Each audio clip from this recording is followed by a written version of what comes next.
Գավառի մասնակցային բյուջետավորում 2025 ծրագրով Գավառ քաղաքի Ազատության փողոցի բազմաբնակարան շենքերի տարածքում մանկական խաղահրապարակ եւ ֆուտբոլի խաղադաշտ է կառուցվել։ Ծրագրերը նախաձեռնել եւ մշակել է Գավառ քաղաքի բնակիչ Լենա Գոհարյանը։ Դրանք քվեարկության փախտող են ճանաչվել եւ արդեն իրագործված են։ Այստեղ միշտ երեխայը շատ էր լինում, երեխաները այս տարածքը շատ էին սիրում ու նաև ինքը ծնողների կողմից հեշտ վերահսկվող տարածք է, դրա համար միշտ մարդաշատ էր լինում։ Ես էլ որպես մայրիկ մտածեցի, որ օգտվելով կառավարության եւ նաև համայնքի ընձեռնած հնարավորությունից կարելի է դիմել մասնակցային բյուջետավորմանը եւ ունենալ այսպիսի գեղեցիկ տարածք։ Շատ լավ բան աստացե, ամառը մենք էլ կքան կնստենք, ուրախանանք, կզբաղվենք։ Մեր հանգիստը կտեսնենք, փակ տարածք է, արդեն փողոցում չեն լինի,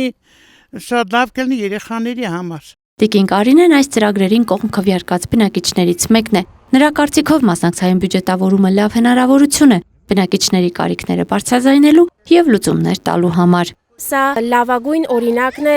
թիմ համայնքի բնակիչ եւ քաղաքասարակության կառույց համագործակցության, որը Գավառի համայնքապետարանը լավագույնս կյանքի կոչեց։ Մանկական խաղահրապարակի ու ֆուտբոլի դաշտի կառուցմամբ ողջևորված եւ ուրախացած են նաեւ երեխաները։ Նրանք արդեն իրենց ժամանակը ավելի հագեցած ու անվտանգ են անցկացնում։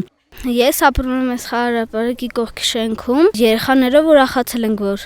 այս խաղահրապարակը կառուցվել է։ Մենք իջնում ենք, զրուցում ենք, խաղում ենք, մեր ժամանակը լավ անցկացնում ենք։ Նախագիծը կյանքի է կոչվել համայնք կառավարություն համատեղ ֆինանսավորմամբ։ Մանկական խաղահրապարակն արժեցել է 21 միլիոն դրամ, իսկ ֆուտբոլի դաշտը 14 միլիոն 140 հազար դրամ։ Երկու ծրագրերի արժեքների 56.65%-ը տրամադրվել է համայնքի, 43.35%-ը պետական բյուջեից։ Խաղահրապարակների կառուցման նախաձեռնությունը համայնքի բնակիչներինն է եւ սա լավագույն օրինակն է ցույց տալու, որ ցանկացած խնդիր, որ բարձրաձայնում է բնակիչները, անպայման ստանում է իր լուծումը։ Շատ կարևոր է մտահոգվել, մտածել այս տարածքի պահպանության մասին, ուստի կոչ եմ անում համայնքի բոլոր բնակիչներին, այս տարածքում ապրող բոլոր մարդկանց, որպեսզի իրենց ուսերին վերցնեն տարածքի պահպանության հարցը։ Համայնքապետարանի մասնակցային բյուջետավորում ծրագրի համակարգողը նաև տեղեկացնում է, որ գործընթացը շարունակական է եւ 2026 թվականին եւս այս սկզբունքով համայնքի զարգացմանը նպաստող մի շարք ծրագրեր են կյանքի կոչվելու։ Ալբերտ Մանուկյան, Սարգիս Ալավերդյան, Քյավառ հեռուստաընկերություն, Եղամը օր։